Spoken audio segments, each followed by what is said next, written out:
한나는 우리가 지난주에 본 것처럼 자식이 없어 너무 힘든 중에 서원 기도, 조건을 길고 서원으로 기도합니다. 아들을 주시면 제가 아들을 하나님께 바치겠습니다. 이렇게 서원 기도를 드렸더니 하나님께서 그에게 아들을 주셨습니다.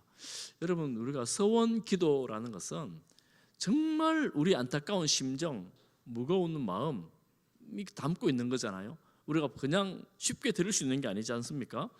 하나님 드리겠습니다, 하나님 해주시면 제가 하겠습니다, 이렇게 드린 건데 하나님이 해주신 거예요. 그러니까 해야 되는데, 약속을 했으니까 약속을 지켜야 되겠는데 약속을 지키려고 보니까 너무 아깝기도 하고 또 마음이 무겁기도 하고 힘들기도 한 거예요. 오늘 우리가 보는 이 한나의 기도는 그런 중에 드리는 기도라고 할 수가 있습니다. 그런데 1장 1절을 보면 한나의 이 기도는 1절 맨 끝에 보시면 기뻐함이니이다, 기쁨의 찬가입니다. 기도인데 기쁨의 찬양이에요. 야, 이런 중에도 기쁨으로 찬양을 할 수 있구나 하는 것을 우리가 볼 수 있습니다. 그리고 오늘 1절에 보면 이 개인의 기쁨에서 가정의 기쁨을 넘어 공동체, 국가적 기쁨으로 그리고 역사적인 기쁨으로 번져나가는 것이 이 한나의 기도라는 것을 알 수가 있습니다. 왕이 없어 하나님을 섬기지 않음으로 혼란하고 혼돈했던 그 시대에, 어두웠던 그 시대에 사무엘이 태어나잖아요. 한 줄기 빛과 같은 인물 사무엘이 태어났으니 얼마나 기쁘고 감사하겠습니까? 그런데 한나는 그걸 몰라요. 지금 모르는 중에 이제 이런 기도를 올려드리는 거예요. 그런데 이 기도의 시점을 제가 다시 한번 보면 아들을 낳고 젖될 때, 그 당시로는 3세 혹은 4세쯤 되었을 때에 이 아이를 데리고 성막, 하나님의 법궤가 있는 성막에 가서 제사장에게 아이를 주고 드리겠다 했으니 아이를 주고 돌아오는 그런 시점입니다. 여러분 입장을 바꿔 생각을 해보면 눈에 넣어도 아프지 않을 아이, 어쩌면 생명같이, 아니 내 생명보다 더 귀한 아이 아닙니까? 제가 금요일 기도회 마치고 9시쯤에 청년부하고 리더 모임을 이렇게 하거든요. 청년 몇 명하고 이렇게 같이 하는데 이 상황을 이해를 잘 못하더라고요. 아이가 이렇게 귀하다, 아이를 떼는 거 힘들다 그러니까 뭐 힘들어요, 뭐 애들 뭐 없으면 더 좋지 뭐 이런 마음이에요. 애들을 안 키워봐, 안 낳아봐가지고 애가 귀한 줄을 모르는 거예요. 애들이, 청년들이. 그런데 엄마들 몰라, 여러 아들 여러 군데 본 엄마들은 뭐 여러 군데 본 엄마들도 아들 군대 가는 날도 막 울고 그러잖아요. 맨날 며칠 울고 그러잖아요. 제가 보니까 두 번째, 세 번째는 별로 의미 없고 첫 번째 보낼 때는 많이 우시는 것 같더라고요, 보니까. 그런데 이 아이 30살 된 아이를 떼놓고 돌아가야 되는 상황이면 얼마나 눈물이 나겠어요? 콧물이 나겠어요? 집에 간다면 가다 돌아보고 다시 보고 싶고 그런 상황 아닙니까? 눈물이 그치지 않는 상황이 아닙니까? 그런 상황에서 기쁨의 찬가를 부르는 겁니다. 어떻게 그럴 수 있을까? 그런 이제 질문을 가지고 말씀을 시작합니다. 청년부 애 중에 한 명 그러더라고요. 아니 어린애 때문에 아동학대 아닙니까? 아동학대 요즘 관점으로 보면 아동학대가 맞죠. 경찰서 갈 일 아니겠습니까? 그리고 또 이렇게 물어요. 아니 애한테 물어보지도 않고 엄마 마음대로 들어도 되는 거예요? 지극히 합리적인 질문이죠. 사실은 지금부터 역사적으로 보면 한 3,000년 더 전의 일이거든요. 3,000년 더 전의 기준을 오늘날 잣대로 보는 것은 좀 그렇고요. 하나님께 약속을 이행하는 그런 과정이다, 약속을 지키는 그런 과정이다, 이렇게 볼 수가 있습니다. 한나는 이 고백을 지극히 개인적인 고백으로 시작합니다. 1절에 보면 내 마음이 여호와로 말미암아 즐거워하고 내 뿔이 여호와로 말미암아 높아졌고 내 입이 내 원수들을 향하여 열렸고 내가 주의 구원으로 말미암아 기뻐합니다. 이 뿔이라는 의미는 여러 가지 의미가 있는데 시편, 이게 시적인데 시편에 보면 이 뿔이라는 의미는 명예, 영광, 영예 뭐 이런 의미가 있습니다. 이런 의미라고 할 수 있죠. 한나가 이전에는 수치와 그러니까 부끄러움, 아이가 없는 부끄러움, 그 시대의 부끄러움으로 때로는 번니나가 괴롭히니까 분노로 다른 사람들하고 즐거운 관계를 맺지를 못했다고 볼 수가 있습니다. 남편이 위로하고 사랑해도 그 사랑이 잘 자기에게 위로가 되질 않는 거예요. 그래서 사람들을 얼굴 낯빛을 피하고 더더구나 눈을 맞추지 못하고 사람 올 것 같으면 돌아가고 피해가고 하던 그 인생이 이제는 어떤 마음이냐 하면 누가 저 앞에서 달려오면 달려나가서 안녕하세요 반갑습니다 하고 먼저 인사할 만큼 밝아진 모습으로, 그리고 내가 기쁜 모습으로 이 대인관계를 할 수 있는 지경에 이르게 된 겁니다. 지경이란 말이 좀 부정적인가요? 그런 상황이 된 거예요. 그러니 한나가 얼마나 좋은가, 내가 영예를 얻고 영광을 얻게 되었다, 이런 의미가 될 수 있는 겁니다. 여러분, 기독교라는 이 신앙은 하나님께 예배를 드리고 그리고 하나님을 섬기고 하나님을 찬양하고 하나님께 감사드리는 그런 신앙입니다. 여러분, 오늘 예배 오셨지 않습니까? 오늘 예배 오셨는데 여러분은 이렇게 제가 질문해봐요. 왜 예배를 드리세요? 그리고 왜 감사하세요? 왜 찬양을 하세요? 근데 이렇게 묻는다면 여러분들은 무엇이라고 대답할 수 있겠습니까? 어떤 분들은 뭐 여러 가지 분들이 있겠지만, 아이고 제가 간절한 기도 제목이 있어요. 또 어떤 분들은 또 뭐 오늘 원래 했어요. 이런 분도 아마 있을 거예요. 원래 하시는 분들 많이 오더라고요. 보니까 성도님들이 뭐 하여튼 여러 가지 이유로 오시는데, 요즘 애들로 말하면 이런 대답도 있을 것 같아요. 너가 왜 하니? 그러면 그냥요. 그냥 한대요. 뭐 제가 말 뜻을 잘 모르겠어요. 뭐 이유가 있을 텐데 그냥 한대요. 만약 하나님께서 우리에게 그렇게 물으신다면, 너 예배를 왜 드리러 왔니? 이렇게 물으신다면, 너 왜 찬양을 하니? 이렇게 물으신다면 여러분 무엇이라고 대답할 수 있겠습니까? 애들처럼 그냥요 뭐 이럴 수는 없잖아요. 어떤 분들은 습관을 따라 오신 분 많을 거예요. 우리가 습관을 따라, 좋은 습관이 정말 귀중한 거잖아요.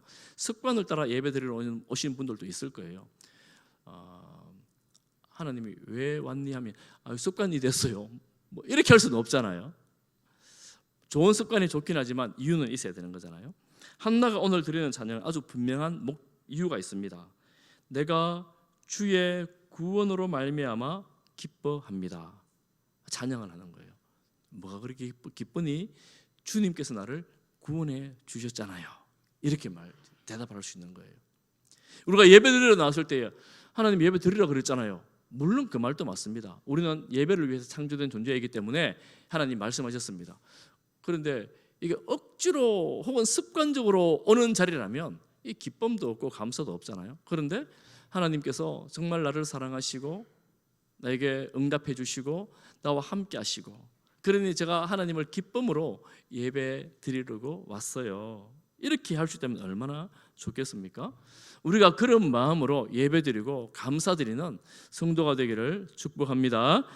한나가 이제는 2절부터 보면 이제 고백을 하는데, 하나님이 어떤 분인가 고백을 하는데, 이 고백의 특징이 하나가 있습니다. 이런 겁니다. 한나의 찬가에는 사무엘이 없습니다. 이게 무슨 말이냐면 이렇게 설명할 수 있을까요?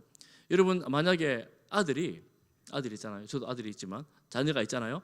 하나님, 우리 아들이 이제 취업을 해야 됩니다. 취업 잘할 수 있도록 저 대기업에 가려고 준비하고 있으니까 꼭 취업되게 해주십시오. 취업되게 해주십시오. 취업되면 내가 뭐라도 하겠습니다. 막 이런 마음으로 열심히 기도를 했어요. 열심히 기도했는데 취업이 됐어요. 취업이 돼서 이제 기도를 해요. 여러분, 그때 기도한다면, 그 아들 생각하면서 기도한다면 무엇이라고 기도하겠습니까? 하나님, 취업되게 해주셔서 감사합니다. 그리고 하나님, 제가 이제 취업되면 좋은 상사도 만나고 건강하고 뭐 연봉도 많이 준다는데 돈도 잘 관리하고 뭐 이렇게 해가지고 아들 잘 되게 해달라고 기도할 것 아닙니까? 그렇게 기도할 거 아니에요? 그러니까 하나님이 내게 주신 그 기도의 응답을 따라 주신 그 일들이 더 흥황하기를 위해서 기도하는데, 사무엘은 하나님, 사무엘 주셨으니 주신 하나님을 찬양합니다. 하나님은 이런 분이십니다. 사무엘 건강하게 해주세요, 사무엘 하나님 잘생기게 해주세요, 이런 기도가 없더라는 거예요. 물론 본문에는 없지만 기도를 얼마나 많이 했겠어요. 엄마 마음이 얼마나 많이 했겠어요. 그런데 그런 내용은 속 빠지면서 하나님은 어떤 분이신지에 대해서 진술하고 믿음으로 기도를 합니다. 그런데 그 진술하고 믿음으로 드리는 기도 가운데에 그의 인생이 들어있고, 그의 삶이 들어있고, 그의 응답이 들어있고, 그의 미래가 들어있습니다. 저는 그러니까 여러분 뭐 이런 거 내가 개인적으로 필요한 기도 제목 기도를 하지 말라는 말씀이 아니라 그런 기도를 해야 되는데, 오늘 이 본문의 말씀에 하나님이 어떤 분이신지를 아는 게 더 중요하다는 것을 말씀을 드리는 겁니다. 하나님 한나에게는 하나님이 어떤 분이셨냐 하면 2절 말씀에 보면 여호와와 같이 거룩한 분이 없습니다. 주밖에 다른 분이 없습니다. 우리 하나님 같은 반석도 없습니다. 반석은 흔들리지 않는 것, 변치 않는 것을 말합니다. 세상에 하나님 같은 분은 없습니다.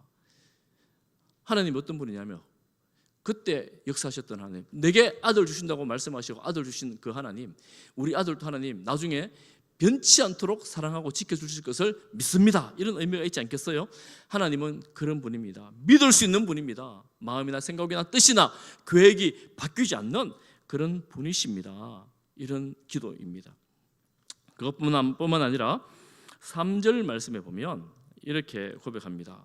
우리 3절 말씀을 같이 한번 읽어볼까요? 3절을 같이 보겠습니다. 시작. 심히 교만한 말을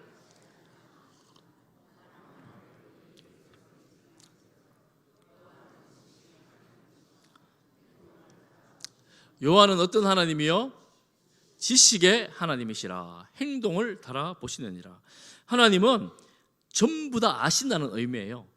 전부 다 아신다. 그러니 하나님 앞에 얄팍함, 속임수 이런 게 통하지 않아요. 술수 이런 게 통하지 않습니다. 하늘과 땅의 모든 것을 아시고 모든 사람의 마음을 아시고 사람의 계획을 아시고, 그리고 그 하나님 앞에 하나님은 아시는 대로 그에게 대하십니다. 행동을 달아보신다 그러는데 이 달아본다는 내용이, 그리고 이 상황에 맞는 내용이 다니엘서에 보면 이렇게 나와요. 5장에 벨사살 왕 이야기가 나오거든요. 이스라엘을 삼켰던 그 나라 바벨로니아, 그의 거의 마지막 왕, 마지막에는 왕들이 아주 혼란스럽게 나오는데 거의 마지막 왕 벨사살 왕이 있습니다. 그는 말년이 아니었는데 말년이 되어버렸어요. 큰 잔치를 배설하고 귀인들을 다 불러 모았습니다. 뭐 먹고 마시고 흥청망청 잔치를 하는데 벽에 손이 나와서 글을 쓰는 거예요. 다니엘서 5장 25절을 보면 이 글을 쓰는데 그게 뭐냐면 메네메네 데겔 우바르신, 이런 의미인데 아무도 읽지를 못해요. 해석을 못해요. 그래서 찾아 수소문해서 다니엘을 찾아내서 이게 무슨 뜻이냐 물으니 다니엘 해석을 합니다. 메네메네 데겔 우바르신, 하나님이 왕을 저울에 달았는데 부족했습니다. 그래서 하나님이 왕을 심판하십니다. 왕의 나라가 끝이 났습니다. 이런 의미예요. 그 중에 데겔이라는 말이 무슨 뜻이냐, 왕을 저울에 달아보니 부족함이 보였다 함이요. 왕이 하나님 앞에 낙제를 했다는 겁니다. 다 아시는 거예요. 대제국의 왕이었지만 하나님께서 그 나라를 사용하셨지만 때가 되면 그의 부족함이 드러났고 결국 그 나라는 멸망하게 되었습니다. 그러니 누가 감히 하나님 앞에서 교만하게 오만하게 말하겠는가? 입 닫아라, 이렇게 말씀을 하는 겁니다. 겸손해야 된다. 하나님께서 우리 모두의 마음을 아신다, 생각을 아신다, 이렇게 말씀을 하고 있습니다. 그리고 4절부터 9절까지는 길게 말하는데 한마디로 말하면 천지의 주권자가 하나님이시다라는 사실을 말씀을 하고 있습니다. 천지의 주권자가 하나님이시다. 여러분 성경을 잠깐 볼까요? 성경을 한번 보십시오. 4절에 보면 용사의 활은 꺾이고 넘어진 자는 힘으로 띠를 띠도다. 강력한 용사가 활을 잡고 쏠려고 하는데 그 활이 꺾여버리는 거예요. 오히려 넘어진 자가 힘을 얻게 되는 겁니다. 하나님은 그렇게 사람을 다스리시는 분이십니다. 5절에도 보면 풍족했던 자가 양식을 위하여 날품을 팔아야 되기도 하고, 오히려 줄인 자들이 풍성하게 먹기도 하고, 임신하지 못한 자가 나중에는 7을 임신하게 되고, 많은 자녀를 둔 자는 쇠약하게 되었다. 사무엘상 2장의 뒤에 보면 21절에 보면 이 한나가 아이를 더 많이 낳습니다. 자기 이야기를 하는 것 같아요. 그런데 지금 믿음으로 고백하는 거예요. 6절에 가보니까 여호와는 죽이기도 하시고 살리기도 하시고 소울에 내리기도 하시고, 소울은 무덤을 말합니다. 무덤에 내리기도 하시고 거기서 올리기도 하시고, 가난하게도 하시고 부하게도 하시고 낮추시기도 하고 높이시기도 하시는 분이 하나님이십니다. 이렇게 고백을 하는 거예요. 하나님은 인생의 생사화 복을 주관하시는 하나님이십니다. 모든 인생의 주관자, 주권자가 되시는 분이 하나님이십니다. 그에 더하여 8절 말씀해 보니, 여러분 8절을 같이 한번 읽어보겠습니다. 8절 시작. 가난한 자를 진토에서 일으키시며 빈궁한 자를 거름더미에서 올리사 귀족들과 함께 앉게 하시며 영광의 자리를 차지하게 하시는도다. 땅의 기둥들은 여호와의 것이라. 여호와께서 세계를 그것들 위에 세우셨도다. 아멘. 여러분, 세상에서는 이렇게 말하잖아요. 요즘에 젊은 사람들 개천에서 용 나는 시대는 끝났다 이렇게 말들 하잖아요. 그러면 성경 보세요. 가난한 자를 진토에서 일으키십니다. 빈궁한 자를 거름더미에서 올리십니다. 그래서 귀족들과 함께 앉게 하십니다. 여러분, 거름더미가 뭔지 아마 젊은 사람은 못 보셨을지 모르겠어요. 아마 어르신들은 대부분 다 아실 거예요. 저도 어린 시절에 거름더미를 봤습니다. 거름더미 어떻습니까? 거름더미 보면 깨끗합니까? 냄새가 향기롭습니까? 아유, 근처 가기만 가도 막 이상한 냄새 나고 막 연기도 때로는 뭐 이렇게 막 연기인지 뭔지 이렇게 올라와 가지고 속을 막 뒤집으면 막 이상한 거 막 보이고 막 이러잖아요. 짐승 뭐 더러운 거 다 있잖아요. 그게 거름더미입니다. 그런 곳에 사는 인생을 어디에 올리신다고요? 영광의 자리에 올려 주신다 이렇게 말합니다. 여러분, 세상은 개천에서 용나는 일 없다고 말하지만 하나님이 하시면 하십니다. 하나님이 결단하시면 됩니다. 지금 한나가 그걸 고백하는 거예요. 한나는 사실은 어쩌면 그 전에는 거름더미에 있는 인생처럼 자신을 여겼을 거예요. 아무도 인정해 주지 않고 사람을 만나기도 힘들고 무슨 말 섞기도 힘들고 뭐 이런 인생을 살았을지도 모릅니다. 그런데 아들을 낳고 아들을 드리면서 이런 찬양을 하는 거예요. 나를 높여주신 하나님, 내 뿔을 들게 하신 하나님. 그러니 하나님은 인생을 역전시키시는 하나님, 생사화 복을 주관하실 뿐만 아니라 우리 인생을 역전시키시는 그런 하나님이시다 하는 것입니다. 한나는 그렇게 고백을 하고 있어요. 그러니 세상에서 힘으로 하나님을 이길 수 있는 것은 아무도 없다. 할렐루야. 세상에 힘도 명예도 근수에도 하나님을 이길 수 있는 것은 아무것도 없다라는 것입니다. 그리고 거룩한 자들을 하나님 보호하시고, 그리고 악인들을 흑암 중에서 잠잠케 하시는 그런 하나님이십니다. 그러니 여러분, 저 사람 참 악하고 방법도 나쁜데 잘 되잖아요. 부러워할 것 하나도 없습니다. 부러워하지 마세요. 하나님께서 하나님 앞에 살아가는 그 사람들을 보호하시고 안전하게 하시고 인도하실 거예요. 악인들은 때가 되면 하나님께서 그 일들을 막으실 것입니다. 그러므로 우리는 하나님 앞에 서 있는 것입니다. 오히려 여러분 10절 말씀을 보십시오. 10절 말씀. 여호와를 대적하는 자는 산산이 깨어질 것이라. 하늘에서 우레로 그를 치시리로다. 여호와를 대적하면 어떻게 돼요? 요즘 말로 박살나는 거예요. 하나님을 대적하는 자들에게 우레를 이렇게 내리치면 어떻게 됩니까? 그렇게 되는 거예요. 하나님은 심판하시는 하나님이라고 마지막에 말합니다. 하나님은 심판하시는 하나님입니다. 그러니 하나님 앞에서는 겸손히 머리를 조아려야 한다라는 것입니다. 여러분, 뒤에 보면 앞으로 볼 이 내용들을 보면 하나님께서는 엘리를 아셨어요. 그 아들들의 폐륜을 아셨습니다. 그리고 엘리를 심판하시고 그 아들들을 심판하십니다. 성경에 그런 이야기들이 너무 많지 않습니까? 여러분, 이 땅에서도 마찬가지입니다. 하나님은 세상을 구원하시기도 하시지만 심판하시는 그런 하나님이십니다. 지금 한나가 이런 고백을 하고 있는 거예요. 심판하는 것을 경험했을까요? 잘 모르겠습니다. 잘 알지는 못합니다. 그런데 이어지는 구절을 보면 놀라운 기도를 올려드립니다. 10절 후반절에 보면 자기 왕에게 힘을 주시며, 여러분, 한나 시대에 왕이 있었을까요? 한나가 누구에게 기름을 붓습니까? 이스라엘 통일 이스라엘 초대 왕 사울, 한나가 아니고 사무엘이 누구에게 기름을 부어요? 초대 왕 사울에게 기름을 붓습니다. 한나 시대에는 아직 왕이 없었어요. 그런데 지금 뭐라고 말씀하십니까? 자기 왕에게 힘을 주시며. 이 나라 왕도 없는데 이게 무슨 말일까요? 지금 뭔가 안 맞는 기도를 하고 있어요. 안 맞는 찬양을 하고 있습니다. 그래서 신학자들이 이 부분에 대해서 그 아들 사무엘을 통해서 기름 부어 세울 왕 사울과 다윗 두 왕을 기름 붓잖아요.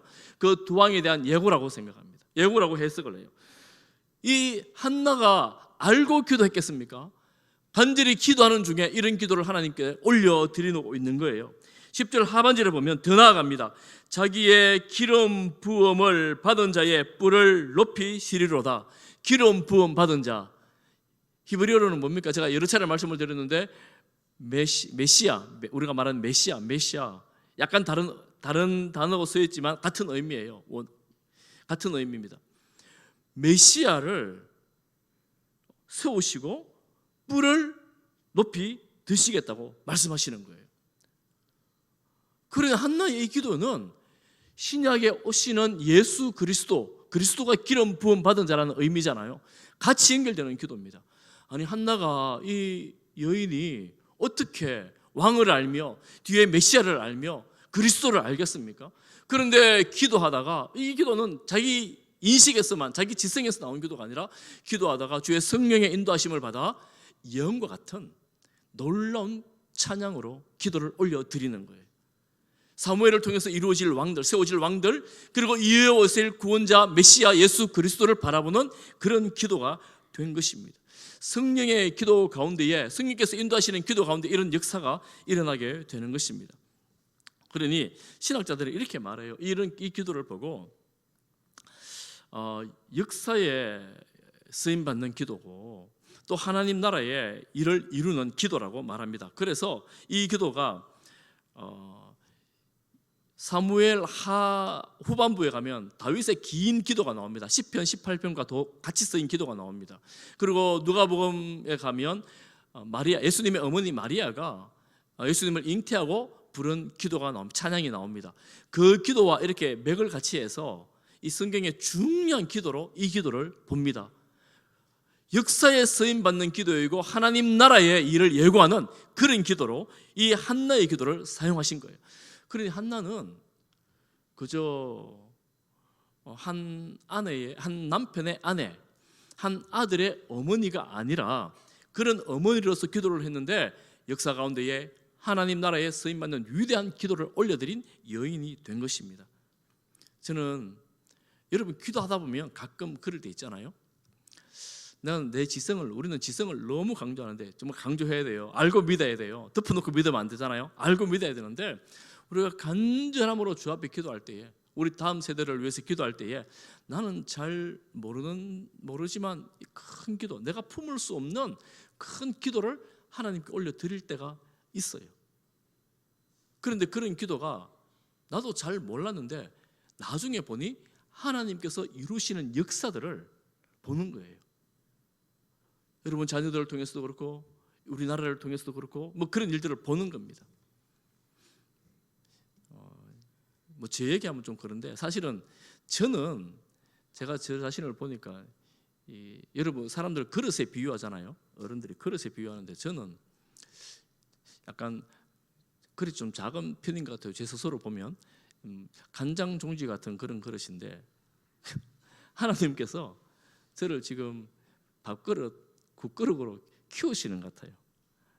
귀한 자리에 섬기게 하시고 귀한 성도님들 섬기게 하시고 또 이런 사역들을 하게 하시는 것을 보면서 나는 참 감당이 안 되는데 하나님께서 키워 나가시는구나. 여러분 이게 그릇을 키우려면 얼마나 힘들겠어요. 하나님은 쉬운데 키우려면 이 작은 그릇은 깨지고 없어져야 되잖아요. 여러분 인생이 그렇습니다. 하나님의 손에 쓰임 받을 때에 깨지고 사라지면서 새로운 역사를 써내려가는 거예요. 하나님의 손에 쓰임 받는 새로운 인생이 되는 것입니다. 우리 사랑하는 성도님들 가정마다 이런 놀라운 역사가 일어나기를 축복합니다. 여러분들을 통하여, 여러분 자녀들을 통하여 하나님이 놀라운 일에 쓰임 받기를 바랍니다. 한나가 사무엘이 이런 일을 할 줄을 몰랐다니까요. 알지를 못했다니까요. 그렇지만 하나님께서 이 기도를 통하여 그 일들을 보게 하시는 거예요. 여러분 부모님들 낙심하고 좌절하지 말고 기도하시기를 바랍니다. 그러면서 오늘 마지막 절 11절을 보면 이제 이런 기도를 드리고 예배를 드리고 그 남편 엘가나와 함께 자기 집으로 돌아가고 아이는 엘리 앞에서 여호와를 섬기니라. 아직 어리니까 제사장 앞에서 하나님 섬기는 법을 배우는 거예요. 그러니까 젖되자마자 이 사무엘은 하나님 성전에서 하나님을 섬기는 그런 아이가 되었습니다. 약간 우려되는 게 있어요. 우려되는 게 뭐냐면 12절 말씀, 오늘 본문 아니지만 12절 말씀 보면 엘리의 아들들은 행실이 나빠 여호와를 알지 못하더라. 이 사무엘이 자라나야 되는 환경이 별로인 거예요. 그 당시 다음에 우리가 볼 본문에 보면 우리 이제 이어지는 다음 본문 보면 엘리가 영적으로 너무 어두워져서 하나님의 심판의 선언을 듣습니다. 그리고 그 사무엘 입장에서는 보면 함께 자라는 큰 형들, 당시 제사장으로 실제 업무를 감당하던 큰 형들은 하나님을 몰라요. 제사를 멸시합니다. 그런데 이 아들을 이 집에 키워야 돼요. 여러분 엄마 마음이 어떻겠습니까? 이 귀한 아들을 이 집에 남겨두고 와 되겠습니까? 환경이 얼마나 중요합니까? 환경이. 여러분 애를 양육하는 환경이 중요하잖아요. 어떤 사람은 묘지 근처에 있다가 도저히 안 되겠다 싶어서 시장 근처로 옮겼다가 결국 서당 옆에 가가지고 애가 성공했다 뭐 그런 엄마도 있잖아요. 그러는데 이사를 해야 되잖아요. 이 집에 키우겠습니까? 오늘날도 그렇잖아요. 오늘날도 여러분 집값 비싼 동네에 가면 좋은 학교가 있잖아요. 반대죠. 좋은 학교가 있는 지역에 가면 집값이 비싸잖아요. 그렇죠? 대구도 그렇고 서울도 그렇고 뭐 그런 것 같아요. 어쨌거나 좋은 환경에서 우리 아이 키우겠다고, 더 나은 환경에서 키우겠다고 얼마나 애를 많이 씁니까? 내 생명같이 귀한 아이, 내 생명보다 더 귀한 아이, 이 아이를 이런 나쁜 형들 보고 따라하면 안 되는데 이런 환경에 둬야 되는 거예요. 그런데 한나는 주저하지 않고 아이를 두고 돌아왔습니다. 한나 입장에서는 두 가지 산을 넘습니다. 한 가지는 앞서 말씀드렸던 돌덩이처럼 무거운 엄마의 마음입니다. 너무너무 사랑하지만 함께 있고 싶지만 품고 싶지만 약속을 따라서 아이를 떼어놓아야 되는 그 엄마의 마음. 또 한 가지 엄마의 마음, 무거운 산은, 큰 산은 뭐냐 하면 별로 좋아 보이지 않는, 남들이 구슬에 올라있는 이런 환경 속에, 성막이라는 환경은 너무 좋은데 이 사람이 별로 좋지 않는 이런 환경 속에 아이를 내려놓아야 되는 무거운 마음, 이 두 가지 문제를 가지고 이 아이를 거기에 두고 돌아오게 됩니다. 어떤 마음일까요?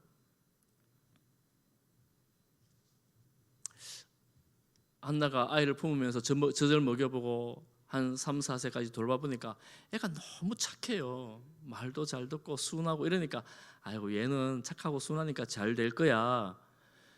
3살 때까지 다 그렇잖아요. 여러분 애 키워보면 4살 되면서부터 아이고 얘 좀 딴 사람을 키워줬으면 좋겠다 이런 생각 가끔 들 때도 있잖아요. 특히 7살 때쯤 되면은 아우 힘들다 이런 생각 들 때 있잖아요. 그렇진 않습니까? 그래도 내가 키워야죠. 맞습니다. 그래도 내가 키워야죠. 뭐 어쩌겠어요. 그건 아닌 것 같아요. 애가 착해서, 애가 순하니까 그런 건 아닌 것 같습니다. 어떤 믿음일까? 믿음인데 이런 믿음이죠. 하나님께서 내게 아들을 주셨는데 그 약속을 지키신 하나님, 이 아들도 지켜주실 것이라는 온전한 신뢰. 이 아들은 내 아들이긴 하지만, 내가 낳았지만 하나님의 아들이라는 변치 않는 믿음, 하나님이 양육하셔야 된다는 이 믿음, 하나님이 돌보시면 이 환경에서도 하나님의 아이로 자랄 수 있다는 이 믿음, 온전한 신뢰, 확실한 믿음, 이것이야말로 이 아이를 내려놓을 수 있는 그런 믿음이 아니었겠는가, 이런 생각을 해봅니다. 오늘날 여러분, 우리 이 시대에 어쩌면 너무나 필요한 그런 믿음이라고 할 수 있습니다. 더 좋은 교육과 더 나은 환경 때문에 여러분 얼마나 많이 찾아다닙니까? 가전 방법을 다 사용하지 않습니까? 아이들은 줄어들고 있는데 교육비는 더 늘어나고 있는 이 현실, 여러분 무엇으로 해석할 수 있겠습니까? 이런 세상에서 내 아들, 내가 낳은 아들, 내 아들 내 거라 하지 않고 하나님의 아들이라고 생각하고 주 앞에 주님 돌봐주십시오라고 결단하는 것, 여러분 쉬운 일 아니잖아요. 여러분 아마 이 자리에 계신 부모님들은 여러분 아이들 거의 다 유아 세례를 아마 주었을 거예요. 받게 하셨을 겁니다. 유아 세례 세 번째 서약 문답에 이런 내용이 있습니다. 한번 보여주세요. 우리 같이 한번 읽어보겠습니다. 여러분 다 한 거예요. 같이 한번 읽어보겠습니다. 시작. 여러분은 지금 이 아이를 하나님께 바치며 겸손한 마음으로 하나님의 은혜를 의지하며 이 아이에게 경건한 삶의 모범을 보이기를 힘쓰며 이 아이를 위해 기도하며 이 아이와 함께 기도하고 거룩한 신앙의 바른 길로 가르치며 이 아이를 주의 말씀과 교양으로 양육하기를 서약합니까? 여러분 다 서약하셨지요? 서약하신 대로 살고 계십니까? 하나님께 바치셨으면 하나님 좀 알아서 해주시면 좋겠는데요. 하나님 알아서 해주시면 안 될까요? 이 서약에는 참 너무나 구체적인 내용들로 어쩜 우리를 힘들게 하고 있어요. 하나님의 은혜를 의지하고 경건한 삶의 모범을 보여야 되고 아이를 위해서 기도하고 아이와 함께 기도하고, 함께 기도하는 거 좋아하면 얼마나 좋겠어요. 함께 기도하면 싫어요 그러면 또 마음이 상처받잖아요, 부모님들. 뭐 그렇고요. 거룩한 신앙의 바른 길로 인도해야 되고 주의 말씀과 교양으로 양육해야 합니다. 이것이 우리가 유아 세례 아이들에게 줄 때 했던 서약의 내용입니다. 이제 어르신들은 이런 아이도 없잖아요. 지금 뭐 어떻게 하겠어요? 다 큰 아이들은 뭐. 그러니까 이렇게 양육할 수 있는 시간이 여러분 자녀들을 양육하면서 오래지 않습니다. 이렇게 붙들고 이렇게 기도하고 이렇게 함께 신앙으로 본을 보여야 될 시간들이 있습니다. 이 시간에 정말 전심전력을 다해서 하나님께 맡기는 심정으로 하나님 돌봐달라고 기도하면서, 함께 기도하면서 이 아이가 그렇게 자라기를 바라는 것이지요. 그러면 이 아이가 그렇게 잘 자랄까요? 여러분 아마 부모님 중에서 이렇게 아이들을 양육한 부모님들이 우리 교회에 많을 거예요. 어르신들 많을 거예요. 그래서 우리 아이들이 신실하게 자란 부모님도 많을 겁니다. 우리 교회에서 자란 우리 젊은 세대, 우리 부모님 세대, 아들 세대가 있잖아요. 아마 우리 부모님 그런 믿음의 본을 자라신 분들도 많이 있을 거예요. 혹 우리 부모님은 이런 믿음의 본으로 보여주셨는데 아들들은 지금 이 자리에 없는 분들도 혹 있을 거예요. 저는 그렇지만 우리에게 하나님께서 이 믿음 주시기를 다시 한번 소망합니다.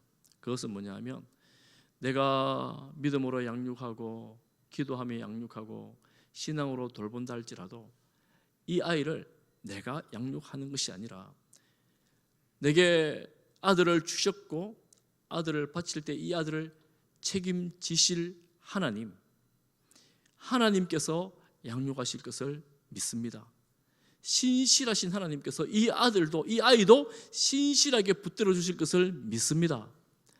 아이를 믿는 것이 아니라 신실하신 하나님을 신뢰하는 것입니다.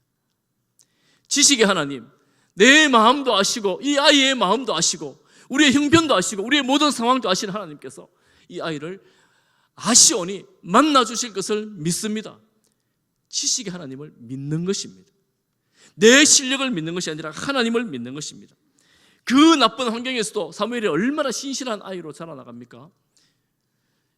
이 혼란스러운 환경에서도 하나님이 잘 보이지 않는 이런 시대에도 우리 아이가 신실한 아이로 자라도록 보호하실 것을 믿습니다. 천지의 주관자, 우리 인생의 주관자이신 것을 하나님 믿습니다. 이런 마음으로 하나님을 신뢰하는 거예요. 그러면 정말 하나님께서 내게 주신 모든 재능과 내게 주신 모든 것을 가지고 아이들에게 정말 하나님이 너를 아신다고, 너를 보호하신다고, 너를 지키신다고 온 마음을 다해서 아이들을 양육하게 될 것입니다. 우리에게 그런 믿음 주시기를 간절히 소망합니다. 이제 이 기도를 드리고 한나가 돌아서는데 얼마나 눈물이 흐르겠어요. 믿음이 좋으니까 룰루랄라 찬송했겠습니까? 잘 모르겠어요. 생각해보면 눈물 많이 났을 것 같아요. 애를 성막에 두고 돌아서서 부부가 함께 돌아 나올 때 얼마나 눈물이 났겠어요. 아니요, 찬양할 때부터 어쩌면 그 눈에는 눈물이 그치지 않은 줄도 모릅니다. 이제 떠나야 될 시점이 와서. 그래서 눈물 흘리면서 부르는 찬가, 기도, 저는 우리 부모님들의 그 눈물들이 헛되지 않을 것이라고 믿습니다. 우리가 눈물로 주님 앞에 간절히 기도할 때에 내가 우리 아이들을 돌보고 양육하는 것보다 우리 하나님께서 양육하고 돌보실 때 이 아이가 내가 기르는 것보다 훨씬 더 나은 아이로, 더 좋은 아이로, 더 신실한 아이로 자라날 것을 믿음으로 신실하신 하나님께 올려드리는 우리 부모님들 다 되시기를 바랍니다. 그리고 한 가지 제가 당부드리는 것은, 여러분 자녀들이지요. 여러분 이 자리에 자녀들, 여러분들은 우리 교회 대부분의 가정들이 부모님의 눈물의 기도의 자녀들입니다. 여러분 꼭 기억하십시오. 우리 엄마 아빠가 나를 위해서 그토록 기도하셨구나. 예전의 예배당, 예전의 신앙생활은 지금처럼 편리하지 않았습니다. 지금처럼 따뜻하지 않았습니다. 지금처럼 시원하지도 않았습니다. 마룻바닥에 힘들고 불편하고, 그 당시에 전부 다 무릎 꿇고 기도했어요. 눈물로 마루를 적시면서 저를 위해서 우리 부모님이 기도하셨고, 여러분들을 위해서 여러분 부모님 기도하셨습니다.